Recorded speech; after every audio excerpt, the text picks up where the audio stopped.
ലോകം വേണ്ട, എനിക്കൊന്നും വേണ്ട, താതന്റെ സന്നിധം.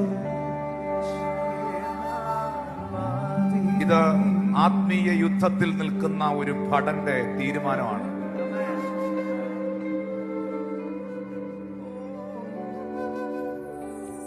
ഈ ലോകത്തിലുള്ളതൊന്നും എനിക്ക് ഉള്ളതല്ല. എനിക്ക് വേണ്ടുന്ന ആഹാരം, വസ്ത്രം, പാർപ്പിടം, വാഹനം, ഇതെല്ലാം എനിക്ക് വേണ്ടത് എനിക്കെന്റെ ദൈവം തരും, ഉറപ്പായും തരും.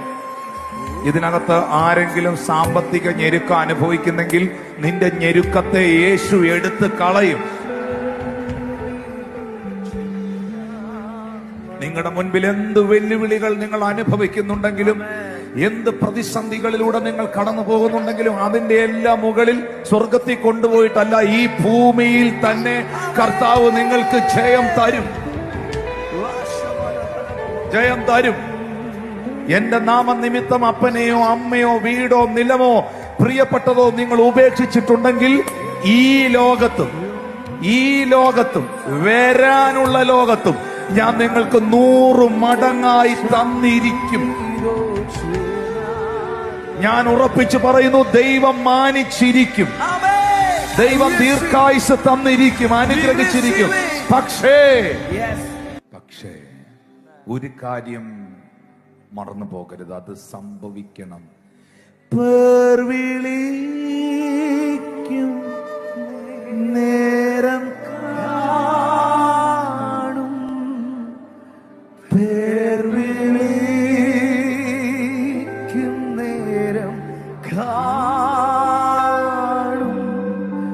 പേർ വിളിക്കും നേരം കാണും, പേർ വിളിക്കും നേരം കാണും എൻ പേരും. ഈ ഉറപ്പകത്ത് വേണം. പണം വരും പോകും, മാന്യത വരും, ചിലപ്പോൾ നിന്ന വരും, നിന്ന പോവും, മാന്യത വരും. ആരോഗ്യം ഉണ്ടാവും, ചിലപ്പോൾ രോഗം വരും, രോഗം സൗഖ്യമാകും, ആരോഗ്യം വരും. ഇതെല്ലാം ഇങ്ങനെ ഒരു ഗ്രാഫ് പോലെ നടക്കും. പക്ഷെ അതിനപ്പുറത്ത് ഒടുവിൽ കർത്താവിലും അവന്റെ അമിത ബലത്തിലും, ഒടുവിൽ കർത്താവിലും അവന്റെ അമിത ബലത്തിലും ശക്തിപ്പെടും.